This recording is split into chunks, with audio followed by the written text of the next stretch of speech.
दुर्गा सप्तशती चतुर्थ अध्याय हिंदी में। इंद्रादिक देवताओं द्वारा देवी की स्तुति। महर्षि मेधा बोले, देवी ने जब पराक्रमी दुरात्मा महिषासुर को मार गिराया और असुरों की सेना को मार दिया, तब इंद्रादिक समस्त देवता अपने सिर तथा शरीर को झुकाकर भगवती की स्तुति करने लगे। जिस देवी ने अपनी शक्ति से यह जगत व्याप्त किया है और संपूर्ण देवताओं तथा महर्षियों की पूजनीय है, उस अंबिका को हम भक्तिपूर्वक नमस्कार करते हैं। वह हम सबका कल्याण करे।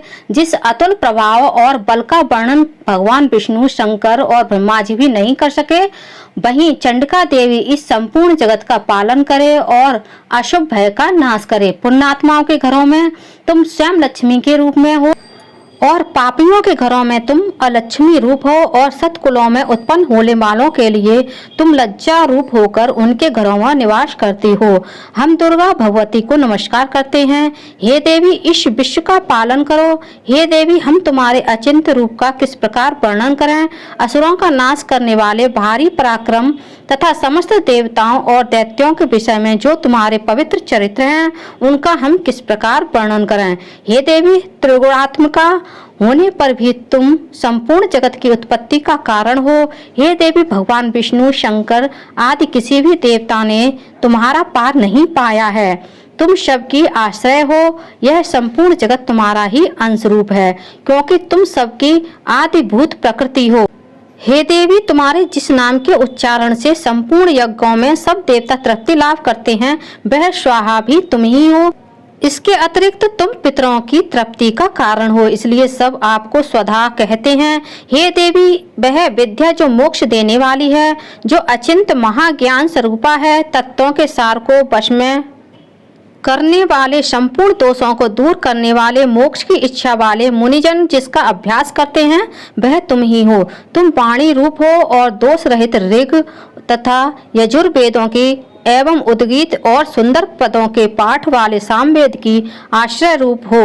तुम भगवती हो। इस विश्व की उत्पत्ति एवं पालन के लिए तुम वार्ता के रूप में प्रकट हुई हो और तुम संपूर्ण संसार की पीड़ा हरने वाली हो। हे देवी, जिससे सारे शास्त्रों को जाना जाता है, वह मेधा शक्ति तुम ही हो और दुर्गम भव सागर से पार करने वाली नौका भी तुम ही हो। लक्ष्मी रूप से विष्णु भगवान के हृदय में निवास करने वाली और भगवान महादेव द्वारा सम्मानित गौरी तुम ही हो। मंद मुस्कान वाले निर्मल पूर्ण चंद्र बिंब के समान और उत्तम स्वर्ण की मनोहर कांति से कमनीय तुम्हारे मुख को देखकर भी महिषासुर क्रोध में भर गया। यह बड़े आश्चर्य की बात है। और हे देवी, तुम्हारा यही मुख जब क्रोध से भर गया तो उदय काल के चंद्रमा की भांति लाल हो गया और तनी हुई भौहों के कारण विकराल रूप हो गया। उसे देखकर भी महिषासुर के शीघ्र प्राण नहीं निकल गए। यह बड़े आश्चर्य की बात है। आपके कुपित मुख के दर्शन करके भला कौन जीवित रह सकता है। हे देवी, तुम हमारे कल्याण के लिए प्रसन्न हो। आपके प्रसन्न होने से इस जगत का अभ्युदय होता है और जब आप क्रुद्ध हो जाती हो तो कितने ही कुलों का सर्वनाश हो जाता है। यह हमने अभी अभी जाना है कि जब तुमने महिषासुर की बहुत बड़ी सेना को देखते देखते मार दिया।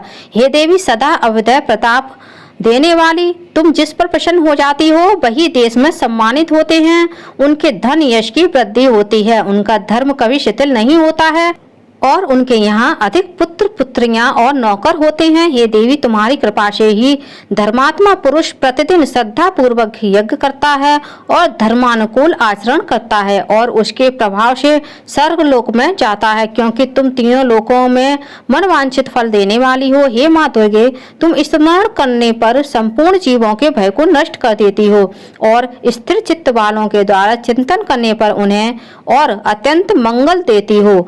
हे दरिद्र दुख नाशिनी देवी, तुम्हारे सिवा दूसरा कौन है। तुम्हारा चित्त सदा दूसरों के उपकार के लिए लगा रहता है। हे देवी, तुम शत्रुओं को इसलिए मारती हो कि उनके मारने से दूसरों को सुख मिलता है। वह चाहे नरक में जाने के लिए चिरकाल तक पाप करते रहे हों, किंतु तुम्हारे साथ युद्ध करके सीधे स्वर्ग को जाएं, इसलिए तुम उनका वध करती हो। हे देवी, क्या तुम दृष्टिपात मात्र से समस्त असुरों को वश नहीं कर सकती हो। अवश्य ही कर सकती हो, किंतु तुम्हारा शत्रुओं को शस्त्रों के द्वारा मारना इसलिए है कि शस्त्रों के द्वारा मरकर वे स्वर्ग में जाएं। इस तरह से हे देवी, उन शत्रुओं के प्रति भी तुम्हारा विचार उत्तम है। हे देवी, तुम्हारे उग्र खड़ग की चमक से और त्रिशूल की नोक की कांति की किरणों से असुरों की आंखें फूट नहीं गईं। उसका कारण यह था कि वे किरणों से शोभायमान तुम्हारे चंद्रमा के समान आनंद प्रदान करने वाले सुंदर मुख को देख रहे थे। हे देवी, तुम्हारा शील बुरे वृत्तांत को दूर करने वाला है और सबसे अधिक तुम्हारा रूप, जो ना तो कभी चिंतन में आ सकता है और ना जिसकी दूसरों से कभी तुलना ही हो सकती है। तुम्हारा बल व पराक्रम शत्रुओं का नाश करने वाला है। इस तरह तुमने शत्रुओं पर भी दया प्रकट की है। हे देवी, तुम्हारे बल की किसके साथ बराबरी की जा सकती है तथा शत्रुओं को भय देने वाला इतना सुंदर रूप भी और किसका है। हृदय में कृपा और युद्ध में निष्ठुरता, यह दोनों बातें तीनों लोकों में केवल तुम्ही में देखने में आई हैं। हे माता, युद्ध भूमि में शत्रुओं को मारकर तुमने उन्हें स्वर्ग लोक में पहुंचाया है। इस तरह तीनों लोकों की तुमने रक्षा की है तथा उन उन्मत्त असुरों से जो हमें भय था उनको भी तुमने ही दूर किया है। तुमको हमारा नमस्कार है। हे देवी, तुम शूल तथा खड़ग से हमारी रक्षा करो तथा घंटे की ध्वनि से और धनुष की टंकार से हमारी रक्षा करो। हे चंडिके माता, आप अपने शूल को घुमाकर पूर्व, पश्चिम, उत्तर तथा दक्षिण दिशा में हमारी रक्षा करो।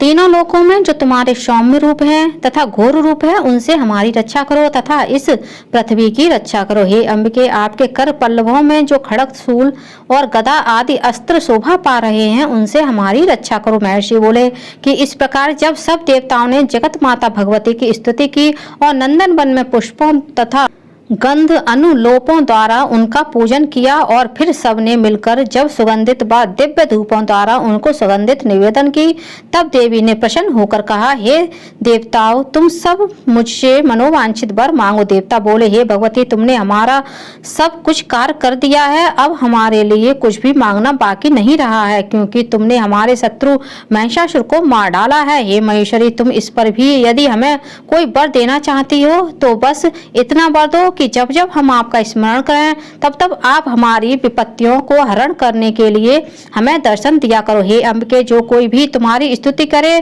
तुम उनको वित्त, समृद्धि और वैभव देने के साथ ही उनके धन और स्त्री आदि संपत्ति बढ़ावे और सदा हम पर प्रसन्न रहें।